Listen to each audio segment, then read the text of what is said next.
Chicago, a city we can't seem to stop hearing about in the recent media reports on crime. Just this week, a 70-year-old man was shot and killed on the south side when police believe he was caught in a gang-related crossfire. To understand what may be fueling this tragic spiral of violence, RT's Anya Parble traveled to the south side neighborhood known as the Back of the Yards. Here's her report. Like most centers of American industry and capital, everywhere you look in downtown Chicago, it's evident there's wealth. According to the laws of economics we're taught in school, that would perhaps mean some of it has trickled down to the south side, but it hasn't. It's crazy. I lost several friends to gun violence. We just recently had a killing of one of my childhood friends. His funeral was just 2 weeks ago.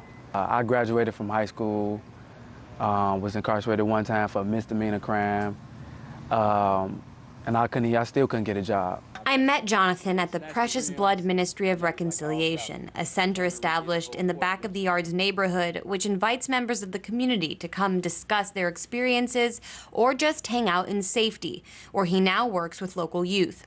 Precious Blood was established by a group of priests and sisters who decided to step in and provide opportunities and space for young people otherwise scarce on this side of town. People always wonder, like, they always ask the same question. Why do people sell drugs? Like, why do people sell guns or whatever they do to get their money? Like, I mean, it's plain and simple. Like, if you really think about it, if you sit back and think, if you walk through this community, tell me how many stores you see, how many high-end stores you see, how many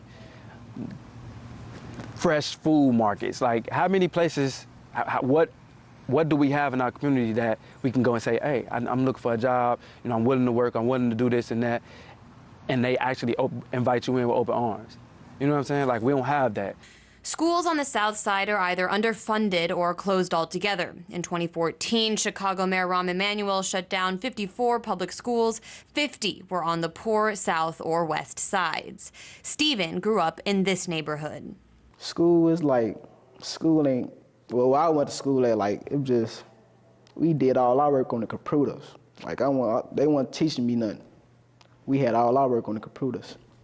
What is abundant in this neighborhood? Illegal guns. In 2016, Chicago recovered 1 illegal gun for every hour of the year.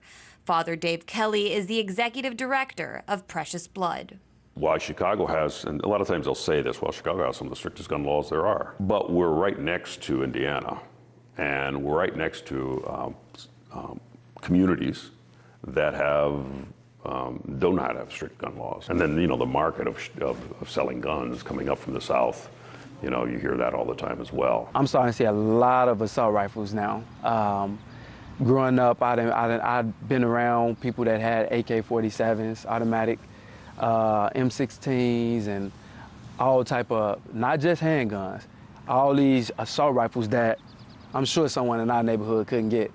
So yeah, that is the perfect question. Like, where are these guns coming from? Hearing the conditions described by people here, no economy coupled with gun availability, high rates of crime seem predictable. It's like growing up here is rough nowadays because, like, you can't take the bus when you want to no more.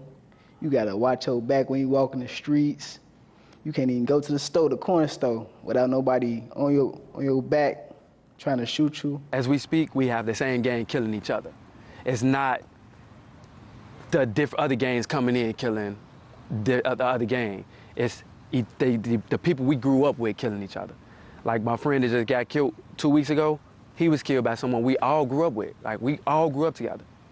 And to know that I went to my homie funeral and then I still know the guy that killed him is like, wow. The city messed up, like, ain't no friends, like, my homie killed my homie. My friend killed my friend. Why? Because of a she say, he say stuff. It's easy to stop the story there. Father Kelly says the media portrayal of the violence ignores its roots. We have too much violence. I mean, that's accurate. And too many guns. That's accurate. What's not accurate is that that's the only thing going on in these communities, as though every young person who is of color is somehow involved in the gang. That's not accurate. And that it's a gang issue. It's really not a gang issue. The gang is really a symptom of a larger issue. which is disconnect, not feeling like they belong. You know, they have guns, they want to go out and shoot people. That's the story. And that's not really the story. The story is you have, the reality is you have young people who have been neglected for generations. This is generational poverty. We as a society, and I'm talking about the government, and I'm talking about the church, and I'm talking about society in the whole, have neglected these communities for a long time. Mayor Emanuel has collaborated with the Trump administration to address Chicago's violence by welcoming 20 federal agents from the Bureau of Alcohol, Tobacco, and Firearms. But do people here think more police will make them safer? I don't think so. You think so? One of my friends was incarcerated for a little piece of blunt. Like, he had a little piece of blunt in his ear. They put us over, couldn't find none on us. They asked us for a gun to let him go. That's like a bonus for them. Anytime an officer can go in the headquarters with a gun, do you know how good they look? What people don't really get, the streets look out for the streets, right? Just as well as the officers look out for the officers. How many times have officers did the wrong thing to cover up for their fellow officers? So it's like, come on now. So if we gonna be a structured government, then that should go for everyone, officers and all, not just people in poverty-stricken communities. What solution could the government look to other than policing? Precious Blood's model seems to work. It's rooted in the philosophy put forward by Father Greg Boyle of Los Angeles: nothing stops a bullet like a job. I 100% agree with that, because when you think about it, if a youth is not on the street, they actually at work working, that's less time spending having to carry a gun.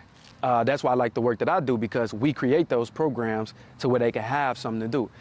I was just in this program, across the street carpentry program, but I had bought a car, got too big-headed, stopped cops coming late. Father Kelly told me this is my last week.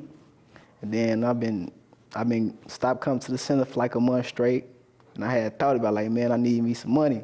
And I ain't want to go to do it the bad way, so I started coming back up here trying to get my job. The Precious Blood community purchased a home to renovate, providing on-the-job construction training for youth. They also have a community garden and art center where they feature work of inmates alongside those in the community, including the breathtaking work of Adolfo Davis, a man sentenced to life without possibility of parole at 14 years old. He was convicted as an accomplice to gang-related murder, though it was proven he never fired a gun. His art depicts his own struggle and the struggle of Chicago. These young people do have feelings, they do care, but it's overwhelmed by this sense of numbness, if you will, going through life not feeling, you know, that kind of care and connected to community and things like that. This center right here, one of the reasons, like, a lot of kids in our neighborhood still alive or not locked up. Feel me? It's perhaps when looking at the art on display at Precious Blood when you can most clearly see reality. The people here on the South Side would be capable of creating anything if only they were given brushes rather than guns. In Chicago, Anya Parampil, RT.